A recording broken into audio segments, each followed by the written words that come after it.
This is Sai Satcharitra chapter 8. This chapter covers the following: the importance of our human birth, Sai Baba begging for food, Bayajabai's service, Sai Baba's dormitory, and his affection for Khushalchand. The importance of our human birth. In this wonderful universe, God has created billions of creatures or beings, including gods, demigods, insects, beasts, and men, inhabiting heaven, hell, the earth, oceans, the sky, and other intermediate regions. Of these, those creatures or souls whose merits preponderate go to heaven and live there till they enjoy the fruits of their actions. And when this is done, they are cast down. On the other hand, souls whose sins or demerits preponderate go down to hell and suffer the consequences of their misdeeds for so long a time as they deserve. When the merits and demerits balance each other out, they are born on earth as human beings and are given a chance to work out their salvation. Ultimately, when their merits and demerits are both completely destroyed, they get their deliverance and become free. To put the matter in a nutshell, souls get their births or transmigrations according to their deeds and intelligence or development of their minds. The special value of the human body. As we all know, 4 things are common to all creatures: food,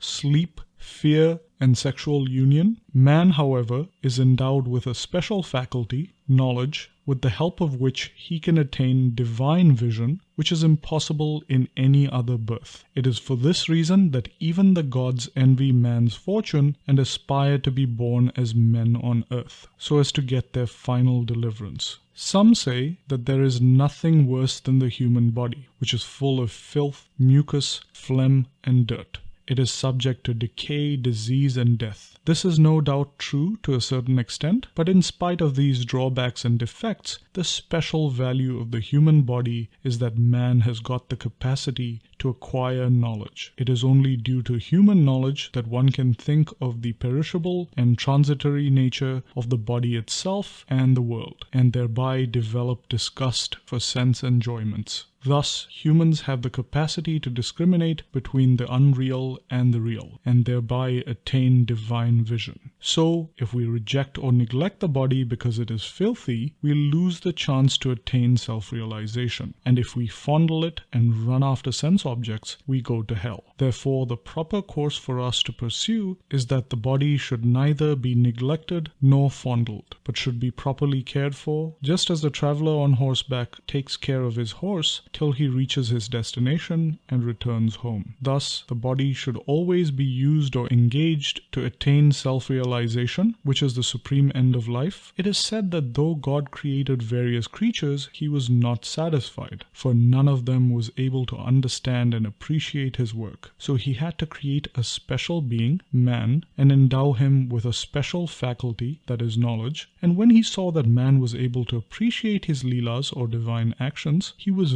very pleased and satisfied. Thus, it is good luck to get a human body, and even better luck to have recourse to Sai Baba's feet and to surrender to him completely. Man's endeavor. Realizing how precious human life is and knowing that death is certain and may snatch us at any time, we should always be alert to achieve the true objective of our lives. We should not delay this and should make every possible attempt to gain our object. Just as a widower is anxious to get himself married to a new bride, or just as a king leaves no stone unturned to seek his lost son. Similarly, with all earnestness and speed, we should strive to attain our end, that is, self-realization. Casting aside sloth and laziness and warding off drowsiness, we should day and night meditate on the self. If we fail to do this, we reduce ourselves to the level of beasts. How should we proceed? The most effective and speedy way to gain our object is to approach a worthy Sadguru who has attained self-realization. What cannot be achieved by hearing religious lectures and the study of religious work is easily obtained in the company of such worthy souls. Just as the sun alone gives light, which all the stars put together cannot do, the Sadguru alone imparts spiritual wisdom, which all the sacred books and sermons cannot infuse. His movements and simple talk give us silent advice. The virtues of forgiveness, calmness, disinterestedness, charity,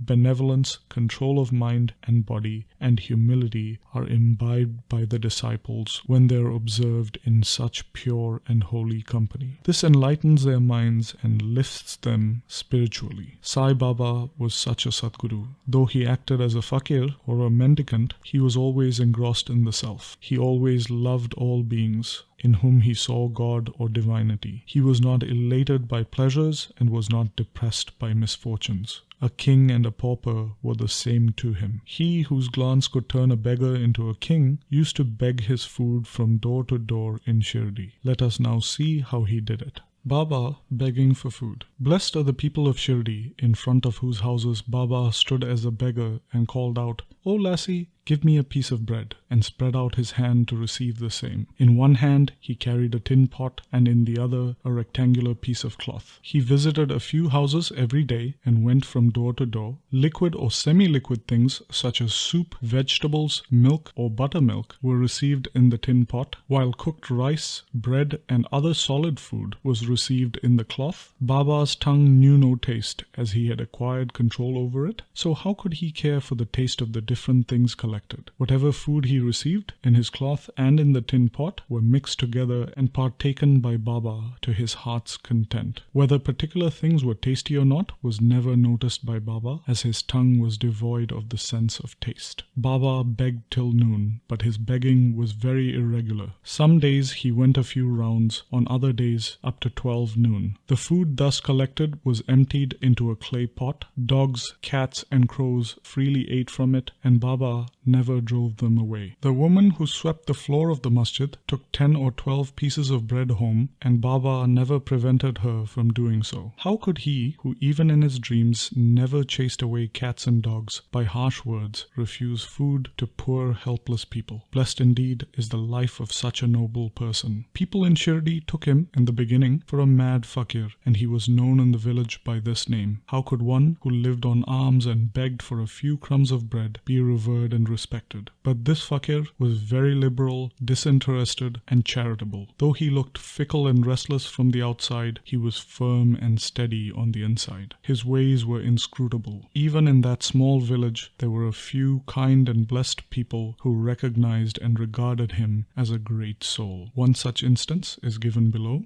Bayajabai's brilliant service. Tatya Kote's mother, Bayajabai, used to go to the woods every noon with a basket on her head containing bread and vegetables. She roamed in the jungle for several miles, trampling over bushes and shrubs in search of the mad fakir. And once she found him, she fell at his feet. The fakir sat calm and motionless in meditation while she placed a leaf before him, spread the eatables, and fed him. Wonderful was her faith and service. Every day at noon, she roamed the jungle and lovingly forced Baba to eat her food. Her upasana, or service, was never forgotten by Baba till his Mahasamadhi. Remembering the service she had rendered, Baba benefited her son magnificently. Both the son and the mother had great faith in the fakir, who was their god. Baba often said to them that mendicancy was the real lordship, as it was everlasting, and the so-called lordship, or riches, was transient. After a few years, Baba stopped going into the woods, began to live in the village, and had his food in the masjid. From that time, Bayajabai's troubles of roaming in the jungle ended.